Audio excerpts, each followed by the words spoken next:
From Barangaroo Studios, this is the COB, brought to you by eToro. Invest in ASX shares with $0 commission.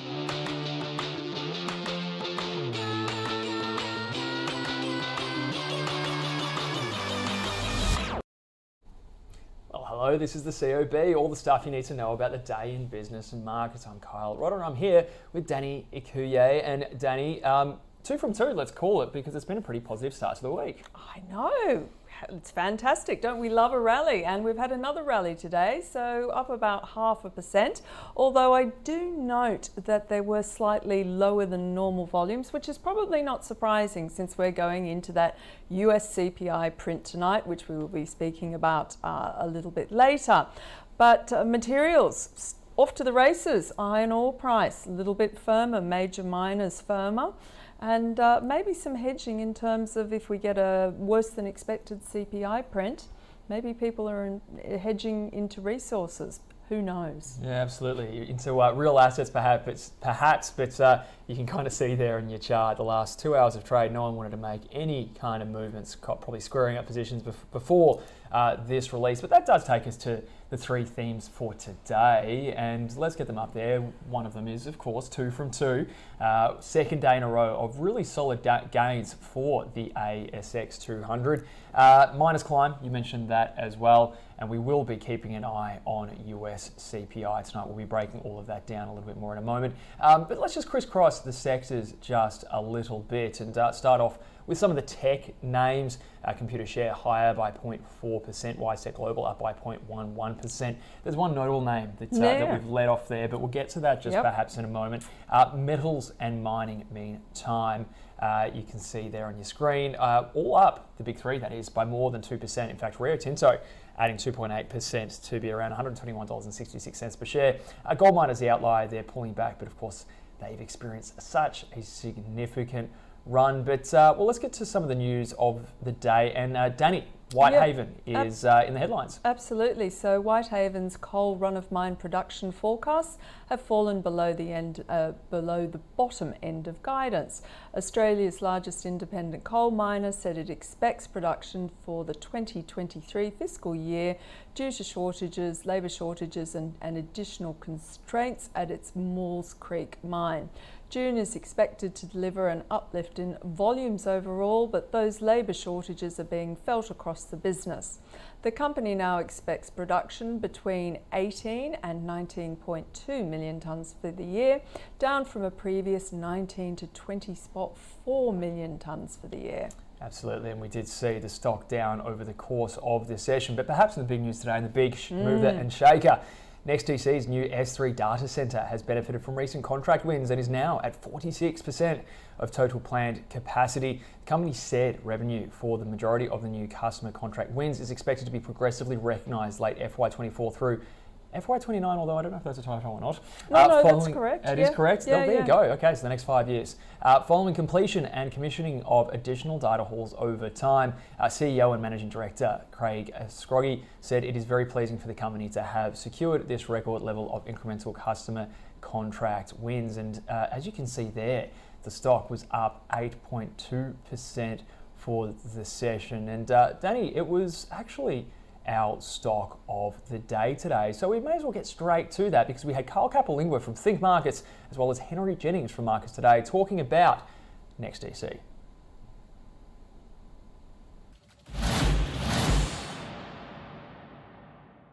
So yes, there's great growth. Then we move to the stage, well, what are you paying for that growth? And it is substantial. Candle isn't looking great. I reckon you can trim some here. It's not an all-out sell because otherwise the trends are pretty good. Short-term trend is up, long-term trend is up. The candles and price action, all fine. But I like to take some off the table when we get a big pop-up like this, especially when we're hitting those big supply levels. So trim for me, Andrew, is typically 1/3 of the existing position. 1/3. The stock has recovered really, really well off its lows around $9. And it is going pretty well today, up 9% today. But I would be with Carl taking some profits here. There is this sort of short squeeze, I suspect, happening today. Good numbers though, good utilisation, so that's important. But you know, I think it's recovered in line with tech stocks, in line with the market. But I think from here it gets harder. So I'd be looking to semi-sell or trim, or at least take some profits here. 12.15, 12.20. looks to be a good place to take some money off the table.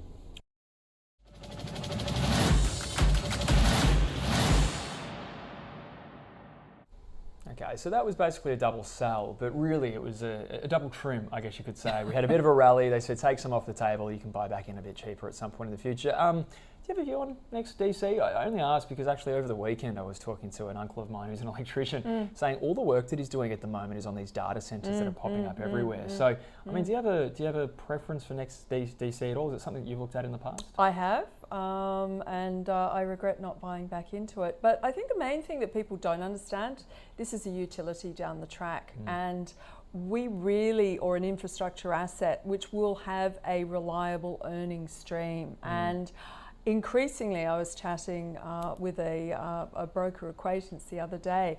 For retiring Australians, it's increasingly hard to get that type of asset in the portfolio because the big super funds keep on buying them. Sydney Airport disappears. And I think people have struggled with NextDC to understand that the build out of these data centres, very capital intensive, takes a very long time. But once the clients are in and once it's working, you will have an income stream that is the equivalent of, an annuity effectively. And I think, if rates do come down and when they stop investing so much, that's the proposition that you're looking at with the stock. So it becomes a matter of timing, doesn't it? It's a great way to frame it, a utility of the future, I suppose. It makes a lot of sense when you look at it that way. But Danny, let's get quickly just to the view that you wrote today. And we're all talk about inflation, and we have done, of course, for the last 12 to 18 months. It's been the word. But we look at the longer term, and there's still those drivers, I suppose, of disinflation or potentially even deflation, if it depends on who you ask. But you today was talking about maybe some of those secular trends when it comes to price pressures, and then maybe there are some of those deflationary pressures working against us, against inflation in the long term. Yeah, so I just wanted to be, rather than being the doomster every time I wrote a view, I thought I'd extrapolate out from the Chinese inflation data that came out last night. It was a little bit softer than people expected, and China's rate of population growth has actually slowed. It's decreasing, and a lot of Western countries have that, but they're also struggling with a lot of Chinese people, what they term the baby boomers that were born in the 1960s.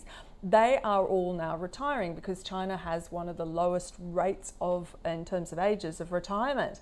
And when you look at the secular disinflation, deflationary forces in our economies, aging populations or tailwinds from demographics is very, very large. Japan is always used as an example. You can even look at places like Italy. And also you've got the impacts of basically AI and ongoing growth in how technology is going to displace us. So what I just proposed in this piece was, yes, there's a lot of talk about inflation being embedded with onshoring, friendshoring, all of that. But the secular trends that were in place, including huge amounts of debt is very deflationary for economies. Those forces haven't gone away, and I just put forward the proposition that markets would be caught off guard if inflation came down more quickly than what is being expected at the moment. Absolutely. It's always good to put things into its longer term picture, especially when it comes to, I guess all the noise that we like to generate anyway when it comes to CPI figures and the like. But let's move on, and we'll start with that CPI discussion because we have Mark Gardner from Macro Capital joining us at the desk, as he always does on a Wednesday afternoon. Mark, great to have your company. Good afternoon. We're looking at the CBO Australia 200 chart, CBO 200 chart just before. I would imagine the ASX 200 would have looked awfully similar. Not much action in the back end of today, squaring things up, a bit of positioning, I suppose preparation, for this big inflation figure. I think a lot of that was probably done last Thursday, and we obviously had a fairly risk-off session on Thursday, and I think that while I was surprised about the bounce on the Tuesday morning, it didn't necessarily surprise me. Obviously, because it was one of those sessions where we had, payrolls was released without my market being open for the first time. So and further to Danielle's point about demographics. I mean, we've got the largest amount of baby boomers hitting retirement age in the US at the moment as well. So those record low unemployment rates that are going on at the moment. I mean, there is a fair chance that a lot of that is I guess, it's not necessarily traditional record low unemployment. I think you're probably seeing really high skilled workers leaving or retiring. A lot of those tech layoffs have involved redundancies as well, which don't really count towards the numbers. And if you think about those people that are retiring, obviously they're very experienced, very skilled. You might see a situation where you're probably having two lower skilled workers, but replacing, a more experienced worker as well. So that demographic skew will, I think we'll have a decreasing workforce in the US until basically the millennials start to have kids. So that's a fairly huge shift overall. The US is in an okay position. China and Europe are in a really horrible position in regards to that. And to your point, Japan obviously had decades of deflation, and that was on the back of that aging population. So, yeah, I think we're probably going to have stubborn inflation for the time being, and we'll likely see that second wave you've seen strength in the services PMI numbers and things like that. So I've seen a lot of, or I've read a lot of analyst research sort of dismissing this CPI a little bit and saying this will probably be about as low as it'll probably trough here, and we'll see the services PMI start to come through and push inflation up, not wildly. The goods inflation is always much stronger than the wage inflation, and they always are in a second wave, usually historically. So but that's where that stubbornness that I think central bankers are talking about is that they know that historically that second wave does come with the wage inflation. Obviously, things get more expensive, then you finally get up the courage to ask your boss for a pay rise because your rent's gone up and etc. So. And then that it starts to come back through. But with in regards to, we've been looking at the economic numbers from your Bureau of Labour Statistics, etc. But there's a lot of read through in what these US earnings data that's coming up starting Friday with the banks. I think profit margins are extraordinarily highly correlated to hiring intentions, and I think because we've had such a muddy picture with that demographic shift, and obviously prices paid for services and input goods and things, I think we'll have a situation where the earnings data will actually be almost some of the best. It'll give us some clarity on the economic numbers because it's there's so many structural lags in a lot of these numbers at the moment. And which need to be sort of ironed out. And I think compression in profit margins. I think in the last 18 months we've seen OECD countries, large caps have dropped about $1 trillion in cash. So from about 13 to 12 trillion. So cash balances, liquidity, availability of cash and things like that will actually be really good lead indicators and give a little bit more clarity on what's actually going on in the real economy. So let's not, there's no point in second guessing what's going to happen tonight because, some of the traders are in there. Apparently there's quite a lot of shorts out there at the moment in the US market. And, it could swing any way tonight, and it could also swing any way on, Thursday, because typically that's what it does. If we're going to look through, what would it take for you to change your positioning in your portfolios out of this number, and maybe as the US earnings start to come through? Like I said, I think I'd be looking at a lot of those numbers, like the earnings numbers rather than the CPI. They're expecting quite a big drop tonight. Institutional shorts in the S&P are at their highest level since 2011 as well. Market finds it very difficult to go down when everyone's expecting it to go down. So if anything, I'd be expecting a short squeeze, to be brutally honest. Interesting thing about the US market at the moment is about just over 90% of the gains in the US indices this year is to do with 7 stocks basically, and it's really disguising the broader weakness. We don't get those big names in the US until the 27th and 28th. So you're going to have a situation where we're likely to see a good 350 odd companies in the S&P 500 report poorly leading into that, and then that may turn the investor sentiment sour even before we get there. And those companies, some of them have rallied 90%, and since the start of the year. And you've got to remember that Apple, Amazon, Microsoft, they're all very cyclical companies. They've all announced layoffs. And NVIDIA, it's complete antithesis, isn't it, to what you're seeing with Samsung Electronic and, you know, TSMC. I mean, it's off on its own AI bandwagon, isn't it? Yeah, and Taiwan Semiconductors has made major cuts. And I think that out of those big companies like Goldman Sachs, Microsoft, Disney, across all sectors, there's been anywhere between 6 to 13% reduction in workforces, which hasn't really come through into the numbers at the moment, which is when I was reading into it, I think it's more to do with the fact that they initially offered out redundancy packages to people who wanted to volunteer to go. So those numbers those job cuts might sort of start to filter through over the next couple of months. But with that huge rally in those mega caps and the cyclical nature of them, it's going to be pretty impressive results. And I can't really see companies who have just reduced their workforce by 10% coming out going, yeah, we're killing it. Like it'd just be bad taste, if anything. So I really, and look, and Tesla's dropped their prices about, I think 5 times this year. And we're only in April. So, and that's across all their models. I dare say, Microsoft will see the reduction in workforce. I mean, their main, apart from the cloud services, their main income is Office and things like that. So, I mean, reduction in licenses, etc. I mean, that SaaS model's great, but it's the ability to cancel instead of buying outright also is going to reduce their revenue stream at some stage as well. So.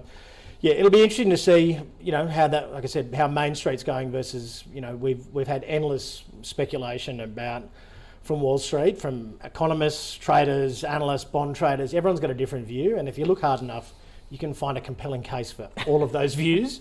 So I think this is actually a really important quarterly update to see how businesses are actually going instead of speculating on economic numbers. You can pretty much mould into your choice of opinion. So do you think that means, just trying to infer something there from a couple of things that you said, that we're almost looking past this sort of interest rate risk now to an extent, and more about how interest rate hikes are affecting the real economy? Because I mean, if we're not so worried anymore that the Fed's going to hike another 100 basis points, that sort of volatility gets put to one side. But now we just focus on, again, the earnings impact, which is, again, the knock-on effects of the 400 basis points of hikes we've already had from the Fed.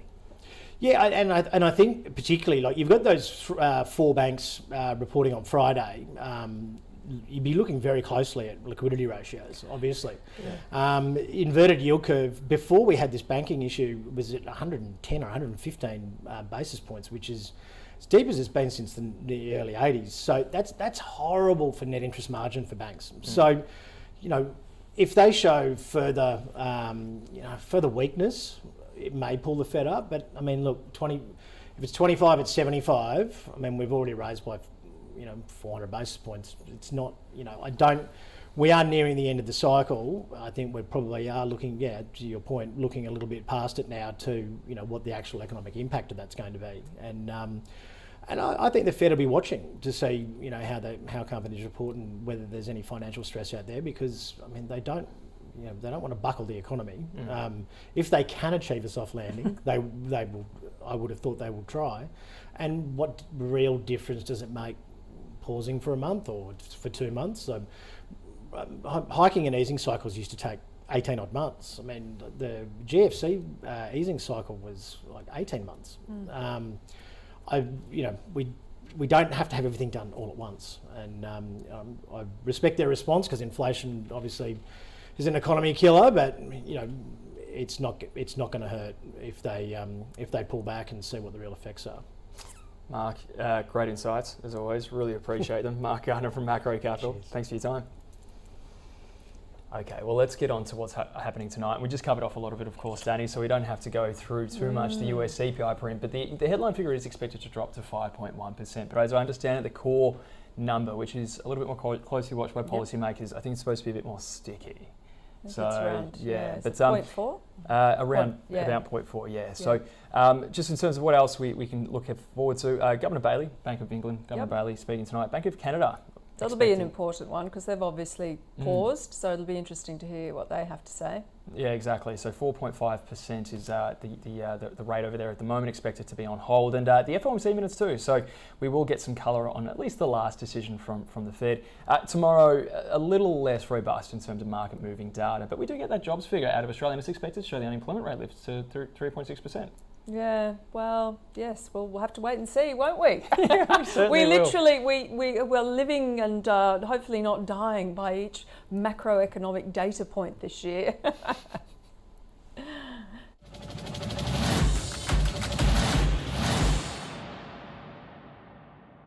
Okay, well, let's just take a look at the leaders and laggards. Now, starting with the leaders, and I would dare say the NextDC would be somewhere at the top, and there it is, 8.2%.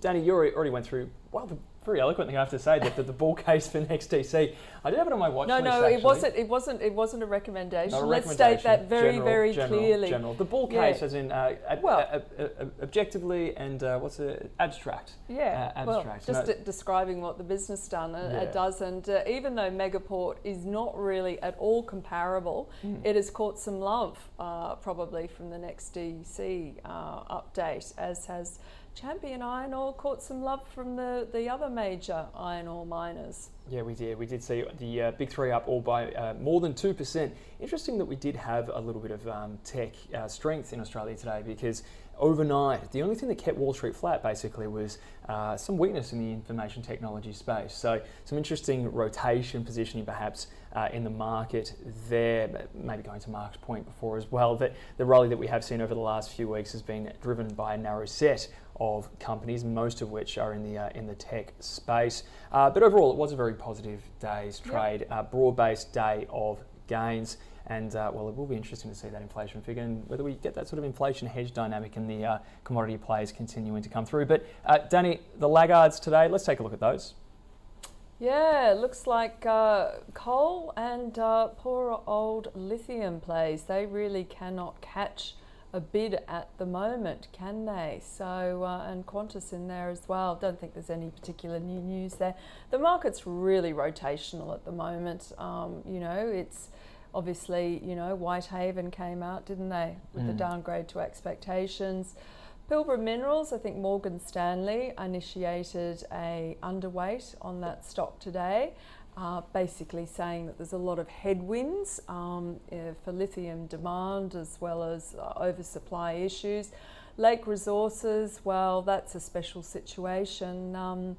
Yeah, so that's kind of how I'm reading those. Yeah, Pilbara Minerals there was an initiated coverage, I think, from Bank of America or I think it was Morgan Stanley. Morgan Stanley, my apologies, that put a sort of slightly weaker price target, a lower price target on the company. So maybe hitting sentiment. These stocks do tend to move on these sort of broker upgrades and downgrades, looking at you, Goldman Sachs. But let's shift on from that, look at some of the small caps now. And we always learn a few different names when these pop up, of course, when it comes to the small caps. But I'm glad my favourite stock, Jervois Global, that's not how I think it's pronounced, but I just like to say it, up again 20% today. I don't know who's in that, of course.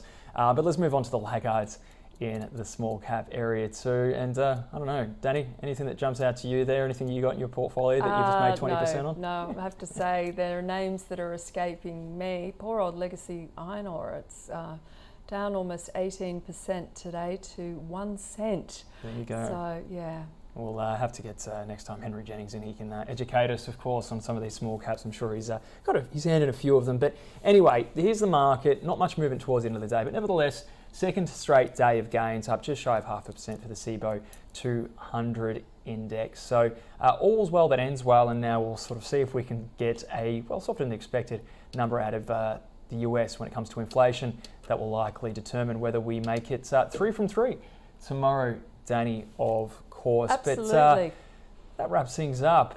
Danny, we obviously will join us once again tomorrow morning with all you need to know. Make sure to catch up on all the news and views on the website and app. Otherwise, have a great evening, and we will see you tomorrow morning.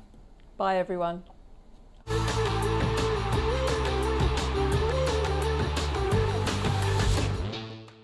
The COB is brought to you by eToro. Invest in ASX shares with $0 commission.